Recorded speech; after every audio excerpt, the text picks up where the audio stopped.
fabulous friends and fans. I am your host, Nadiya Shah, and welcome to another episode of Nadiya Shah Productions. Thank you so much for being here.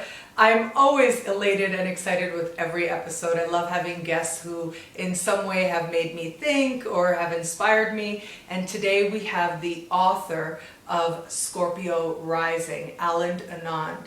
Now, Anand has written this really beautiful book, and it is a novel / detective story.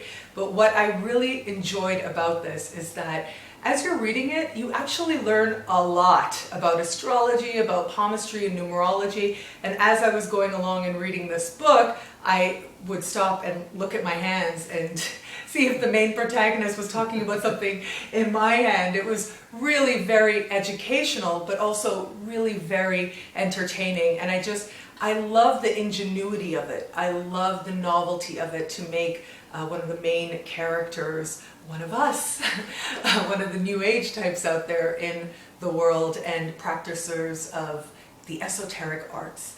So it is my sheer joy to celebrate with you Anand. Welcome, Alan.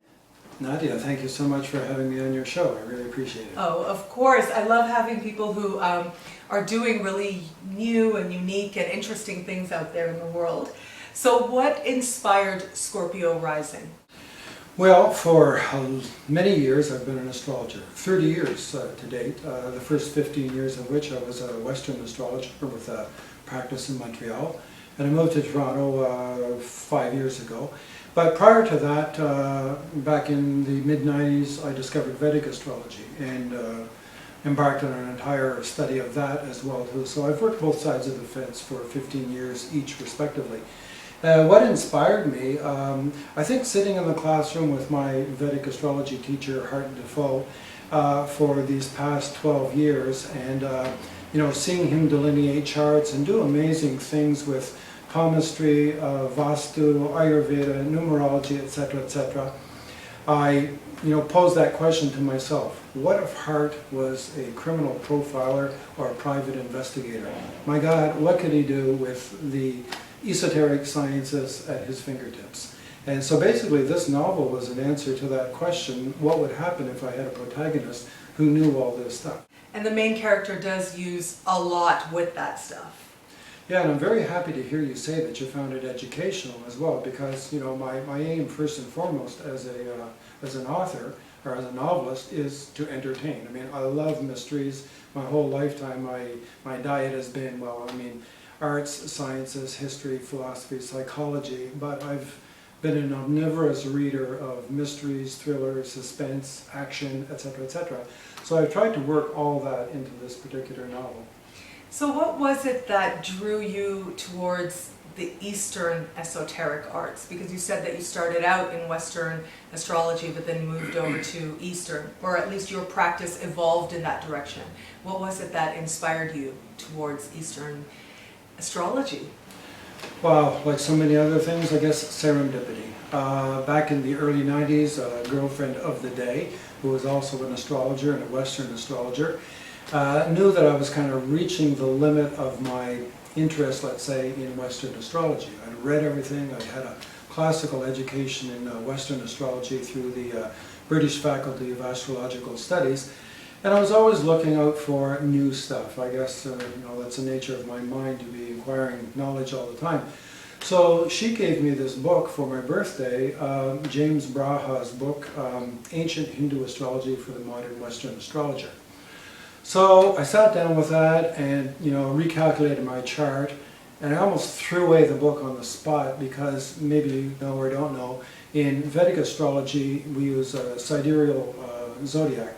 And so most everything you know about your Western chart bumps backwards almost a whole sign into the previous sign. So whereas previously in my Western chart I had Leo ascendant, a Sagittarius moon, Sun in Aries, a lot of fire in my chart. Well, some of those things, moon in Scorpio, ascendant Cancer, like I had a little moment of indigestion there. I thought, I don't know if I like this. And I was almost ready to set it aside, but I studied my chart, as derived in the the Vedic system. And I realized, this speaks to me. This actually describes me better, I believe, than my Western astrological chart. So, from that point on, I embarked on converting a whole bunch of charts of friends, family, close acquaintances, key clients into the Vedic system, and began actually doing twice the work every time I would see a client, doing it in the Western format and doing it in the Vedic format as well too. It was kind of like walking with a cane and a crutch, I guess, at the same time. And eventually I dropped the crutch, let's call that the Western astrology, and walked with the cane of Vedic astrology for a while until I was much more conversant with it, although I did have to embark upon a whole new program of study in order to become, I won't say a master, but a practitioner of that science. But that sounds like part of the fun, is exploring this whole new system that resonated with you more deeply. Yeah, indeed, if you're of an inquiring mind and open to, the possibilities that different systems can deliver different truths, or hopefully, if it's universal, the same truths, then it's yet another set of tools and techniques that you can use to better deliver what the client comes to see you for. So it's very clear that you know your stuff where it comes to Vedic astrology when you read this book.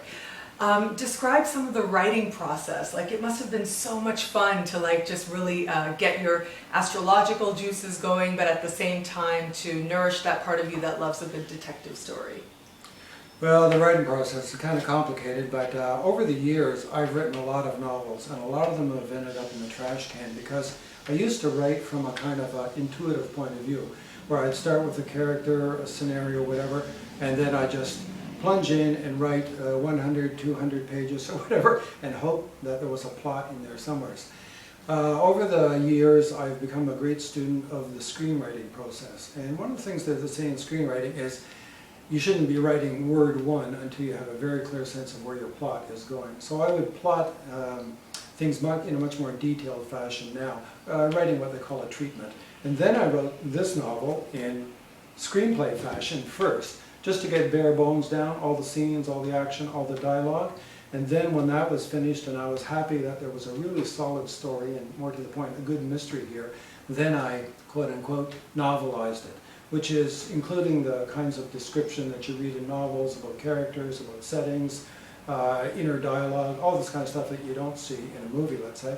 And I also worked in the astrological part of it as well, too, which I got to admit was a great risk, because some people who read it said, I love this except for all the astrology. Yeah, go figure. Well, yeah. I have friends who aren't entirely believers. So it was a risk to do that because, my fear would be, for the lay public, would this be too much for them? So I've tried to be very judicious about weaving in what we would call exposition, which is some level of detail about astrology, palmistry, Ayurveda, Vastu, numerology, nimitta, which is a word meaning omens. So I had to weave all that in fairly carefully so that nobody would ever feel that they hit a big, towering wall of technical information, so that they could digest that in small chunks and move on.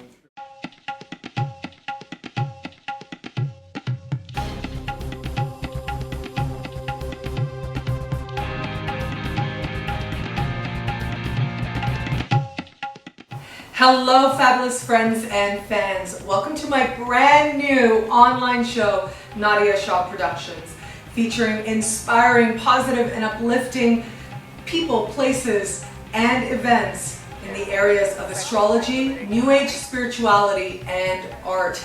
You can catch full episodes and your daily horoscopes and so much more on my website, nadiyashah.com. Until we connect again, take care.